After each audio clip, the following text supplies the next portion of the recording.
We're here with Mike from Prince George. So, Mike, since Freddie fucking stole the game tonight, will we see Hutch on Thursday in Calgary? I'm going to tell you right now, this is the Sheldon Keefe era. He put Hutch in net for one game, and he knew right away we don't have a backup goalie. Freddie Anderson went to him personally and said, I want to play that Colorado game, and he stood on his head. Sheldon Keefe is going to play Freddie Anderson as much as he can. We don't have a backup goalie. Freddie is the greatest, and he's playing every game he possibly can. Go Leafs, go! Woo! You heard it here first. Mike from Prince George, got the take. What's up, everyone? Welcome to our game day edition of the Left Coast Leaf podcast. It's Trevor without Sean. He was banned from Rogers Arena after the last performance in March. It's funny we got two Leaf games in the same calendar year, which is kind of odd. Yeah. And but I'm back at the Regal Beagle. I couldn't be happier. I have a 4-person panel, 2 returning guests, and a new podcast panelist. And I'll go around the table and introduce returning guest Mike Austin, who was with us during the draft pod and the Steve Dangle appearance. Reasonably day drunk, yes. Yes. And at that point, we were very stressed out with the whole Marner situation. Yeah. We have a whole new set of worries now, which seem to be ironing themselves out. I have Megan Kennedy, who is a traveling Leaf fan. She makes an annual visit to a Leaf away game every single year. Thanks for coming on, Megan. Oh, thanks for having me. Recently in Buffalo. And Christine McAvoy. I'm not going to make the joke this time about the surname, which I kind of already did by not doing it. Yeah. See McAvoy here. A returning guest, and was on with us at the draft as well, and was the driving force behind the Steve Dangle book signing and all that kind of stuff. And Jeff, who is waiting in the wings, and is welcome to grab the microphone anytime he wants if he has an opinion. This is just an open forum. So I was thinking, what are we going to talk about today? And it kind of hit me that when we all bought our tickets the day that they came out in September and went on Ticketmaster, we were kind of like, December 10th, we're going to be riding high at the top of the Atlantic. We're going to be picking our first round playoff opponent, probably some lowly wild card team like Columbus or Carolina. But here we sit. Yeah. And it's kind of like just an in-season new beginning. So, I mean, somebody want to kick off with like kind of how you feel about where we're at right now, Megan? I think we're going to win. Because we're not supposed to necessarily this time. And like the last, 3 years or something, we've come in red hot and the Canucks have been terrible. Yeah. So that's what I'm taking from it. It means we're going to win tonight, which is great. We're going to win tonight, yeah. What about Megan? What about the season in general for you? What kind of ride has this been? It's been a roller coaster. Like, at least in the summer, it was like the perfect summer. We're gonna, sign Marner. We're gonna have this young team. Yeah. We're gonna compete against Boston and go really far. And then the season started, and it went to crap pretty quickly. But now, since Babcock got fired, you can see the optimism in them. You can see like their passion returning. You can see them fighting in games again and not just giving up and scared they're gonna get yelled at anymore. So I'm super excited, and I think maybe hopefully this struggle has bonded them together and will make them a better team overall. Yeah. Christine, tell us about your journey. Oh, it's been an interesting season, that's for sure. It was funny, I was just talking about how, I've never seen them win in Vancouver. I haven't gone every year of the 11 years I've been here, but I've gone enough that at a certain point I'm not watching that live. And I've went the last couple of years, and I feel like we've been getting better every year. Like, we competed well, like, 2 seasons ago. Last year we lost in overtime. Yeah, we blew a 2-0 lead, but like slowly, surely getting there. And I think if anything, the St. Louis game this past weekend might say like what we're gonna go in with today. Yeah, hopefully. I feel like that's like I want to feel that that's our team moving forward. Yeah, we're not gonna beat good teams 5-2 every night. No, but I think it resembles what we kind of all expected, but in a way more refreshing Sheldon Keefe kind of way. Yeah, I haven't felt like well, Babs was still around. I wasn't really feeling good about wins. Like even when we won, I was like, Yeah. Like, well, we won. We got the 2 points. But what's next? Like, what's coming next? And now the Keith wins, you're like, yeah, we should have won that fucking game. We were the better team, And so I'm like, it's starting to feel a lot better. I think it's actually helped me a lot, though, because like in the spring when we should have roasted the Canucks, we gave up the 2-goal lead and lost in OT or whatever it was. The winning goal was right in front of me. I was sitting row 3, right against the glass, right in front of me, and I was so pissed that we lost that game. Like it was like I did not enjoy anything about the whole night. I went straight home. I had messages from these guys. Dark Guy was here. I brought Dark Guy out. I was the one who got Dark Guy to come here, and I didn't go out partying with them after because I was so pissed about it. Yeah. And I think now, because it's been such a weird season, like I'm good, whatever. I mean, if we go out there and embarrass ourselves, I'm going to be pissed, but, Was it Brandon Sutter coming down the wing that snapped that winner home? Or was it... I think we all pushed this from our memory. Yeah. It's like, I don't even know. I was think just like, the memories are pretty okay. foggy anyways from that night.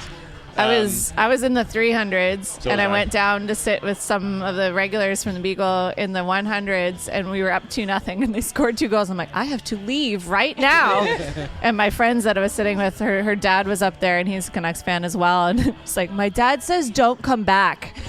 Because apparently it was good luck that I went in closer. So, and I'm in the 100s today, so I don't know how this is going to go.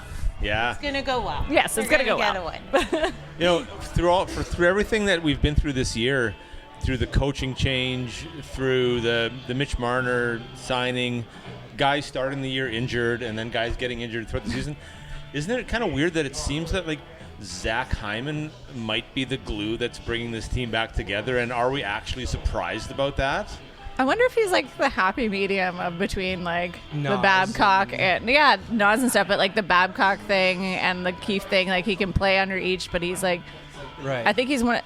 He was one of the only ones that didn't really say anything specifically he didn't bad. seem to have like any beef with Babs, but do you remember Babs fucking with him? Like I don't. No. Like he's always praising Hyman, I think he loved him, but I think that like we've all just sort of said, he's just that digger on a top line, and we appreciate that about him, but maybe he should be a third line player.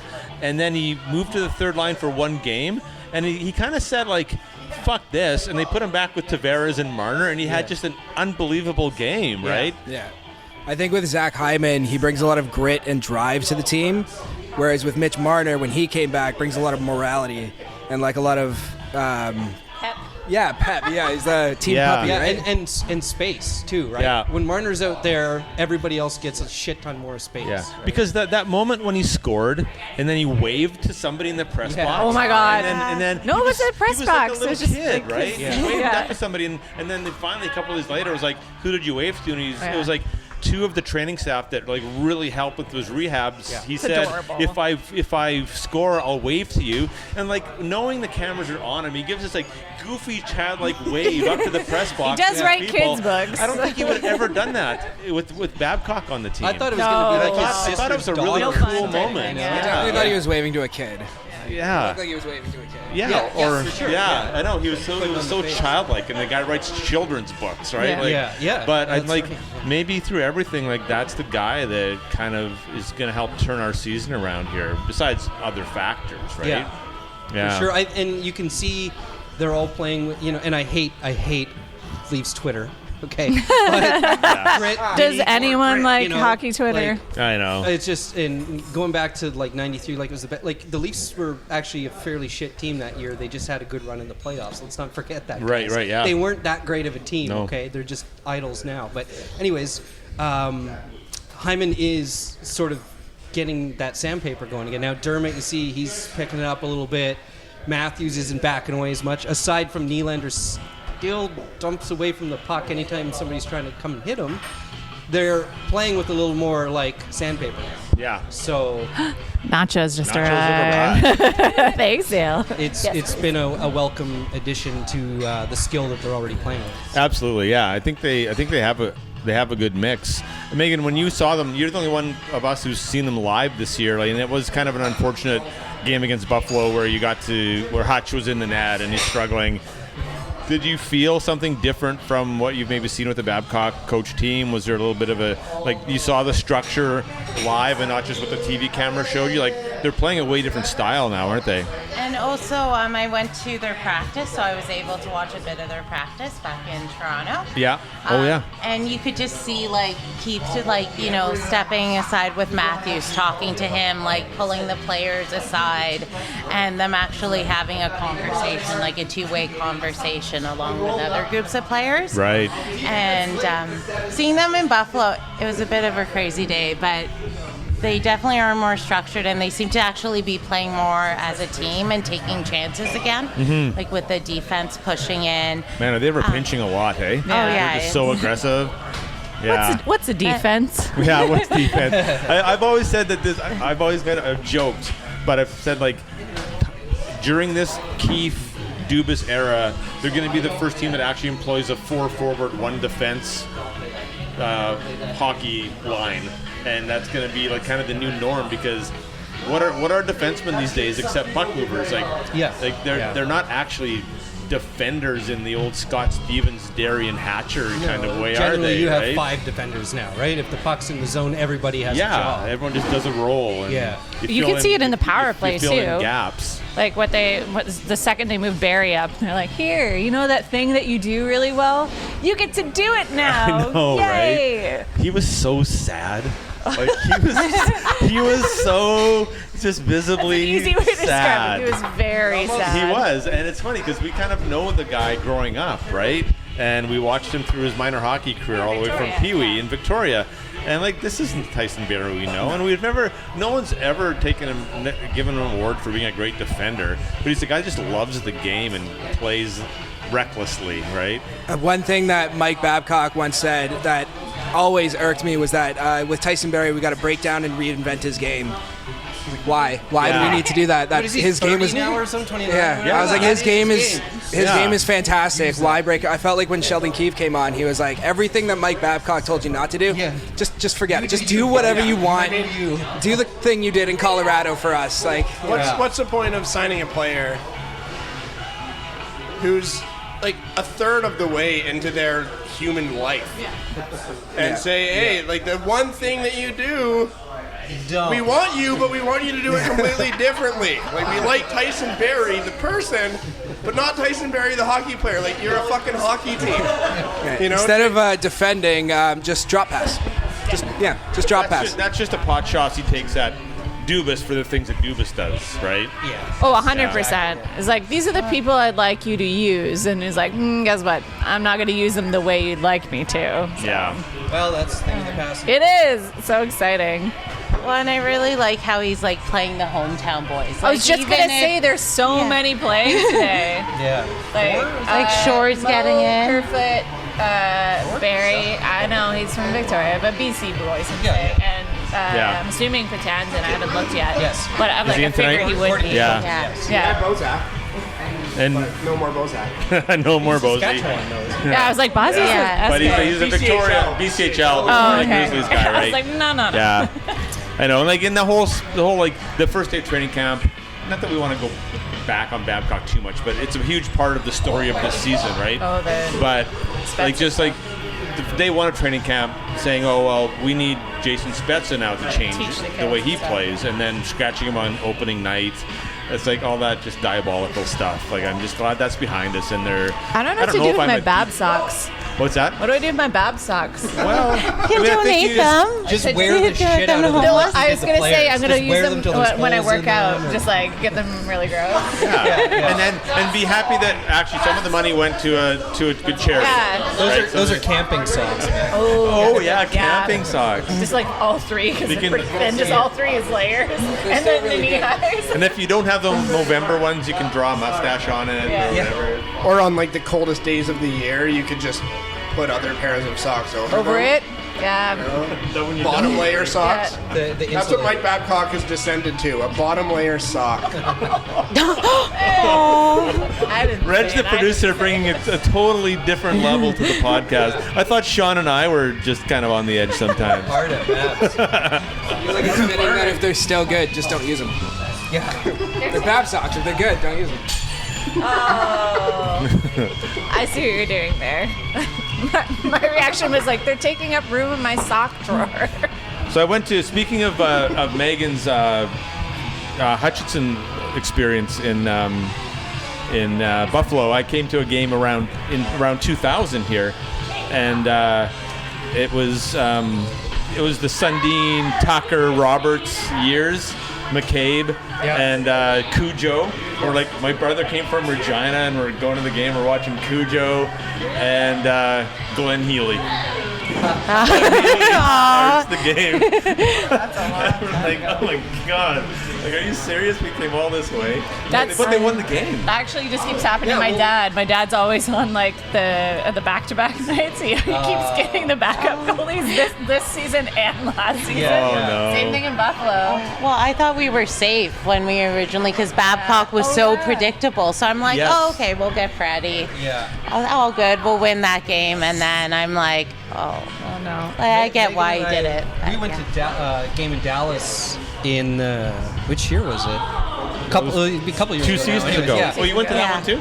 Yeah. Nice. Yeah, and so it was McElhinney ended up being the backup, but it was before he was like everybody's little hero. It's like, back in the day. Yeah, exactly. So we were like, fuck, like, we really want to see Freddie play and whatever, and they ended up smoking them 4-1, and it wasn't even close, and Mac looked great, and it was a great day, but it was like, oh man, like, really want to see Freddie play.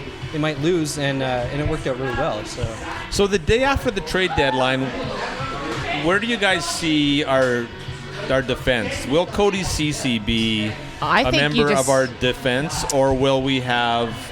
Don't we just got to get to the threshold for Sandin to be protected to be like the 10 games? Yeah, then enough games for that, and then we dump. He's just on the last in? year of his contract. Right? He is. I doubt he goes anywhere. That'd be my guess. Yeah. Like unless it's like in a big, like a crazy trade nobody sees coming. Yeah. Like, have you guys been happier with him?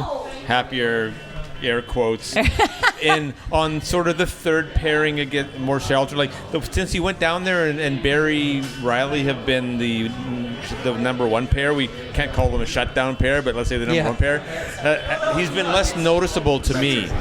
How about you guys? Yeah, 100%. Yeah. And like the thing is, if he's on an expiring contract, he effectively has to be a rental to trade him. Who the fuck wants to rent him? Yeah, and the thing is, like, it's been our move to get rid of bad contracts by giving. Here's our bad contract, but here's our first round pick too. Yeah. And like I said on our last episode the other day, like I'm not in the business of doing that anymore. No more first or second round picks to take our bad contracts. Yeah. We got to live with CC. Yeah. Better or worse. That's the thing. Who's going to take him? And if that's the case, why not just work with what we have? Because I don't want to be one of those people that rags on a player just because he's performed badly for a series of games. As of lately, he's been not there. You know what? I'm not going to say he's good, but he's been not fucking it up sometimes. That's okay. Yeah, you keep him on low minutes. He doesn't have to be a top line player by any means, but he might be the but perfect. He has been doing some defensive plays. He's not afraid to hit a guy. Like I'm not unhappy totally. Like let's say like last 5 games, I'm not totally unhappy with Cody Ceci. Yeah. So yeah, exactly. It's just kind of a shame. It's not a shame. I mean, hockey players are just getting better. Yeah. You watch highlights from 1985, and it's hard to not laugh at some of the antics that are going on the ice. But, like, it's kind of shitty that your top D-man has to be... your bottom D-man still has to be, like, good. You know, I remember an era in the NHL where, like, every team had some guy who could barely transition from skating forwards to skating backwards. The fighter was either a third line left winger or a bottom pair D. Whatever. And just put him out there. Yeah. But now that you have these players who have spent like 360 days a year, like stick handling between cones, since they were like 3 years old. On only the right side of the defensive zone. Exactly. Right? Those guys get fucking embarrassed. To the point where these owners were like, we got to get rid of this grittiness and we got to bring in some smaller skill. And the blue line is changing, and with a team like the Leafs where they've been kind of living in the Babcock cave for so many years, we have a little bit of catching up to do in terms of getting a 2019-2020 blue line. Honestly, like, Do you think that's just the pressures of playing for the Leafs? Like, I think every that's single a big player part of has it, to be too. like star quality. Like, when you have one good guy, he's going to stand out because it's the Leafs and they're all skill. Yeah, you get your giveaway D-man is under a microscope in Toronto for sure. Yeah. The forwards can make mistakes and they don't face nearly as much criticism. Unless you're like, Nylander. well, people are irrationally hard on Nylander. Yeah. The media, like he is on a good Nylander deal. putting us in a cap crisis, guys. Because the definition of the there's no such thing as a shutdown defenseman anymore, because shutdown defensemen used to cross-check you in the back when you didn't have the puck, and trip you when you did, and not get called. Yeah, they just and made get you called not want to less play. the deeper you got into the playoffs. So it's all like right now, being a defender in the NHL is one of the hardest jobs in sport, because guys just play with their faces to the glass. You can't push them from behind too hard. Yeah. And you can't hold guys up on the forecheck anymore. There's all these myriad of things that you can't do anymore in the name of creating more offense. And so defensemen are just kind of these hybrid players who just get crapped on by TV producers, because when a goal scored against you, the camera goes to the guy standing closest to the net. Saddest. Yeah, Right? the saddest looking person. It's that sequence of events: goal scored, crowd, and then defenseman standing there, coach, then goalie. It's like some weird industry standard now, and then Twitter blows up on the D-man for some reason. Back in like whatever it was, 06, I think it was, when Hal Gill played for the Leafs. He was on the front page of the Toronto Sun every game they lost, because he would be hanging his head in front of the goalie after they just got lit up, because it was always his fucking fault. But you could set your watch to Hal Gill being on the front cover of the Toronto Sun every time the Leafs lost. It was the funniest thing ever. Yeah. I have a D question for you though, and it ties into the CC thing. Morgan Riley, I think, is generally acknowledged as playing hurt all season. Something's That's off. what someone's saying. Something's off. Right now? Yeah. Like all season. Well, because he missed how off. many He's not been playing practices, well. right? Yeah. So, do you shut him down now, fix whatever the hell it is, and get him healthy in time for the playoffs? How does that affect CC? Or do you just play him through it and hope he doesn't break? You're talking about Riley. Yeah, Yes. he's talking about Riley. If it is an issue, I'd say right now you try and fix it. Right. But I think like if it's not an injury, I think need a to lot get of in it them. has been having to prop up CC, because as much as we poked fun at him, Hainsey helped Riley a lot. And I think a lot of our judgment on defensemen in this day and age is we love you when you're getting points and we don't notice your defensive deficiencies. It's the same thing with Gardner, Right? though. Yeah. Like, how much did we like And Riley's never been. about him last year? Riley wasn't nominated for the Norris because he was great defensively. It's just a points. It's a points award, right? And so Riley's always been. Changed that. Yeah. Completely changed the defensive expectation. Oh yeah. Yeah. And because so I he's think not that good of a defenseman. I'm assuming Carlson. Riley is. You're the forward on the best blue line. It's like, do you have a shot from the point? So, Is it good? Will it knock people I over? think our expectations Get of Riley tipped? Yeah. went up because he got a lot of points last year. 100%. I think he's still the same Riley defensively. And he's playing like I said, what you're allowed to do these days is different defensively, and you get exposed a lot for it. I read something about Mo, and I'm going to preface this by saying that I don't believe everything I read, so this is all conjecture. But there's, I think it's a subreddit of people that look out for Leafs in day-to-day life in Toronto. And someone saw that Morgan Riley was going through a pretty rough breakup. They saw him at a coffee shop talking to somebody, said he was going through a rough breakup. And I thought, that could affect anybody, no matter what your profession is, right? So, of course, that might affect his on-ice performance. I thought that was an he interesting single or something, because he's like, I've never heard anything about him having anyone at all. I don't know. It's again. Not everybody is Cappy. Yeah. In the world. Yeah. But whether it's true or not, I think that might be an interesting. Their dirty Well, laundry. those are real things. Right? Yeah. And it's funny because Or post on Instagram. Reg and I were talking on the way here, and it's like, we were sitting at Yellow Dog Brewery. Shout out to Yellow Dog. Yeah, And Craft beer. craft beer, and we were just kind of saying, like, why do we think that these guys' lives are terrific because they make lots of money? Yeah. Right. Like if there's I know a lot of 24-year-old guys where if you drop $7 million a year in their lap, they become a goddamn mess and probably die in 3 days. Right. Like these guys' personal. Is that like every 24-year-old you've ever met? Yeah. Yes. Or 36-year-old. Or yeah. The two that I've helped raise, right?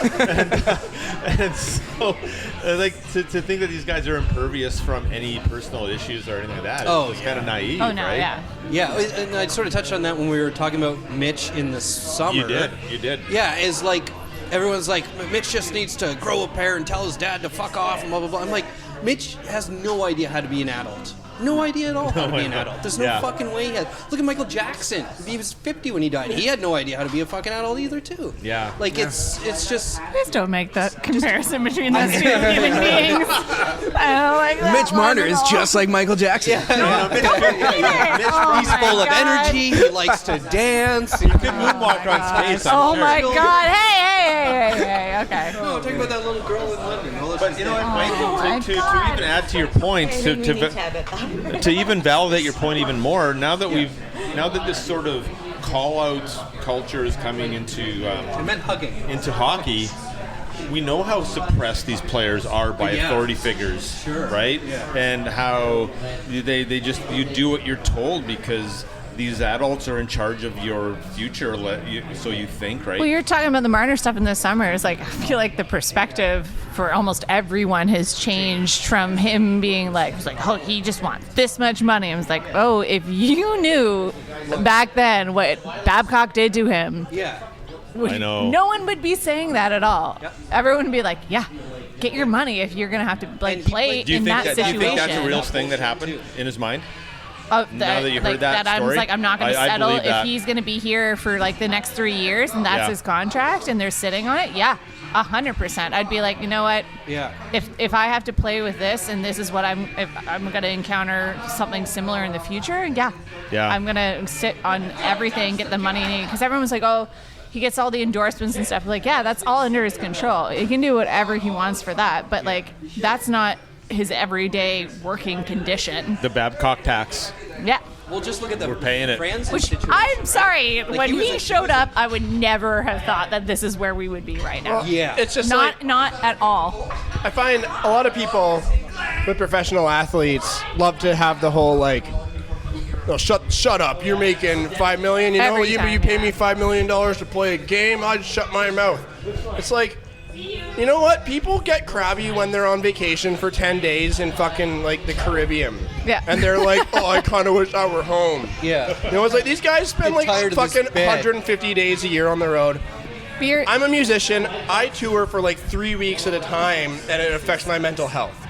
And like these guys, I don't Not know. only that, and they've been doing it since they were children. Yeah. Like Exactly. actual children, and they have a time limit on this. And you're Yes. either like, I'm invested, this is what I'm going to do. Yeah. As much as a lot of people don't like him, Sean Avery has this amazing like short essay that he wrote about like remember when everyone made fun of him for taking the internship at Vogue? He's like, I Yeah. can't do hockey forever. Yeah. Just like someone having the idea of like, yeah, there's life when hockey's done, and not everyone can just go into the broadcasting. Not Yeah. everyone is like I think Sean's there's super- people awkward on it, but he's weird now. He's got to be one of the most misunderstood people in hockey. Yeah. Yeah. But like I just love that idea of like that you have the knowledge of like this isn't gonna be your thing forever. Like there's some people that are in the top elite. Yeah, you can make your money or you're set for life. Mm-hmm. A lot of Leafs can be like, yeah, I was on the Leafs. I can go to a signing thing. I'm gonna make money doing that. But like there's other people that just can't do it. And like you got to be able to be like, all right, I'm gonna get my money while I can. I don't know what's gonna happen. Look at Biz Nasty, man. Yeah. Right? A Well, plug. Biz is a personality. No, I and understand you've that- got to be able to do But I mean, that. he was on top of it right away. He's Oh, an 100%. example of someone who took advantage. Well, like I may not be the smartest guy, I might not be the best player, but I could talk. Oh, 100%. Right, and he's talked himself into a great little spot. That actually kind of begs a really good question. You guys hear about what Nate McKinnon said about taking less to play for Colorado. He said next time I'll take less. What do you guys think which he about that? already did in the first place. Well, he did in the first place, but I mean, that kind of sparked a discussion in my own head about how Mitch Marner got his money, Nate McKinnon didn't. Yeah. Is that something that you consider beneficial toward your team, is to take less? Oh, of course it's beneficial, Yeah, well, but I don't it's think they beneficial, owe but it like, to is that us. something honorable to do? Is that something that you should do as a player? Well, and I was just listening to them talking about this on Spit and Chicklets. Like, well, they're also screwing over their fellow players by doing that too. By taking more. By taking less. By taking less, they're of course, because they're setting a precedent. Like, oh, Nate McKinnon's probably the best player in the league, top 3 player in the league. Yeah, that's a good and point. he took a haircut. So, hey, guess what, bud? You're like many people the do 5th that, best yeah. player on our team. So it's time you take a fucking haircut too, right? And so it sort of sets a bad precedent in that way. But yes, it's an admirable thing to do. At the same time, and I think I said this in the summer, like, the NHL is changing into an NBA model here real fast. And unfortunately for us as Leafs fans, the Leafs are the first team that's taken it, like properly taken it, proverbially taking it, in terms of contracts, right? Because like, all our guys are like, yeah, no, actually, like, we're really good right out of the box, so we want to get paid really good right out of the box. And that wasn't the NHL way before. And now they're taking shorter contracts.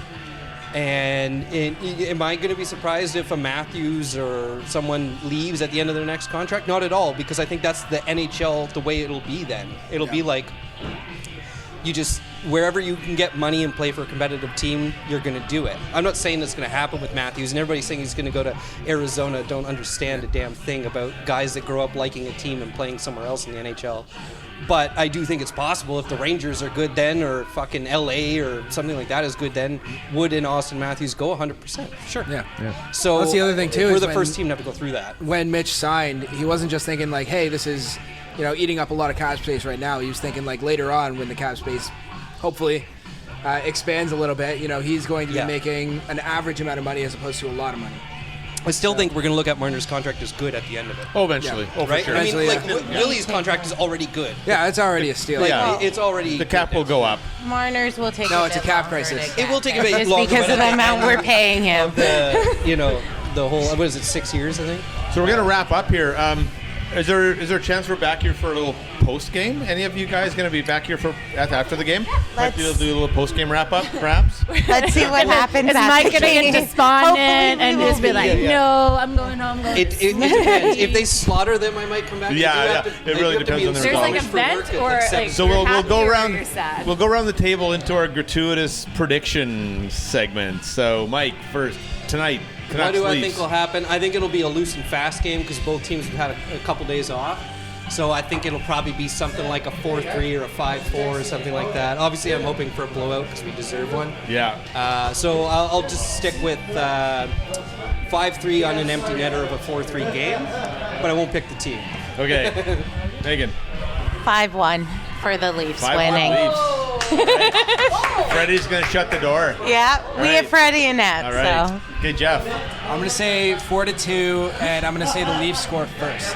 Leafs score first? Leafs score first. Because we are in a new generation. We need to score first. And We so always need to score. Christine and has a new friend on the podcast. Yeah, there, we got a little introduction. I was going to say 4-2 as well. I don't know why I had that sort of feeling. Maybe because it was like 2-0 the last time.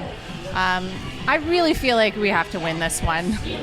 Like, there's too many home province, we'll say, boys, and like I think they're excited. I think they're excited to play. So we're gonna, and then we've got little Lloyd right here, who's gonna be at the game. Can you say hi? Hi. Hi. We got a sign, so if people watch this back later, if they see the sign, what's the sign say that's gonna be above your head? Put me in, coach. Right on. So if you see the put me in coach sign. So we're gonna go to the warm up, right? Yeah. Yes. Yeah. And so, who do you think's gonna win tonight? Duh, Leafs. What do you think the score is gonna be? Maybe like 5-4. 5-4. Because they both had a break Yeah, let's put him off. on the spot. And who's going to score the first goal? Matthews. Oh, With Your authority. favorite player Not is. even questioning it. Matthews. Yeah, your favorite player is awesome. Austin Matthews. And I'm going to say a 5-3 Leaf win with Zach Hyman with the empty netter. And Red's not in the prediction business. I do not make predictions. Do you think you're going to get a puck today? Yes. Do you remember Last who gave you time the we puck? did. Yeah, who gave you the puck last time? And it was one of Patrick Marleau's last pucks. Oh. Yeah. Oh, you mean in the warm? He means in the warm up. I was like, ever? What? Like in the warm up? Yeah, I gave it away. So that's cool. All right. So that's the first segment. So we're going to throw it to Lloyd? for the sign off GLG. Oh, you want to go? Leafs go. Go Leafs. Go Leafs, go! Right on. So victory puppies. Victory puppies! Leafs win. Victory puppies trademark. Yeah. So we are Trevor, Guys, Christine, Megan. 2013. We have a mic. We have a mic for Mike, but there's no mic. He's not here. We have no idea where he is. He's abandoned us. Story. we lost a lot of people. It's fine. It's fine. You haven't seen a Leaf win since. 2013. I was like halfway through this game, I kind of went into like a shell. I'm like, I don't believe that it's gonna happen. Do I get any credit for my? There's a lot of people. There's a lot of people that think they get credit. There's a lot of people that message me saying like, this is the game. This is the game. It's gonna be your game. I went, okay. And I kind of went in like just at a half believing thing. Guys, the Leafs won. It happened. It happened. And we saw it in Vancouver. God, it happened. Do I In get any Vancouver. credit for a 5-3 Zach Hyman empty net goal prediction when it was a 4-1 Zach Hyman empty net? No, Not well, even you close. get the credit for Hyman, None of us were. but not the score. None of us were close. So you get 50%. No, 32 was probably the closest, but that was it. No. Who do we love more, Freddie or JT tonight? Oh, Freddie saved our butts. Can you I give sat up? behind him and I watched Freddie and I'm like, oh my god. Did we actually? Kidding me? Are you kidding me? Did I we saw that actually in give up? person. But oh no. Did we actually give up 27 third period breakaways with a 2-0 lead? Did that really happen? We gave away at least a few. Like, I was just like watching, I'm like, and I think the people in front of me was someone's parents. Because when I sat down, they looked at my jersey and then they showed the blue. I'm like, well, blue means Leafs and Canucks. Like, and then I was observing them, but they were very much hockey parents. And I tried to get it out. Was it the Nick Baton lady? Was it Nick Baton's I mom? don't know what parents they were, but they were very much hockey Was parents. definitely near us because I talked to her and it was my favorite thing ever. I went out of our alcove back into near where the beer area was and I walked in and I'm like,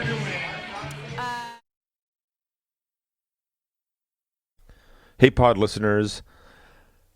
In post-production, the post-game wrap-up got a little bit muddy with the sound. The music was really loud in the background. We couldn't get it to sound the way we want it to sound, and we don't want to torture your ears. So in the post-game, you kind of got the idea. Leafs won. We were very happy. We were also very drunk. And so some of the stuff had to go to the cutting room floor, mostly just for the sound quality issues. So a great night was had by all. Thanks to everyone who was involved. The atmosphere at the stadium was unbelievable. And we will be back next time for sure when the Leafs come through town. And we will hit another pod up here in the next 5 days or so. And let's keep on this roll, boys. Go Leafs, go.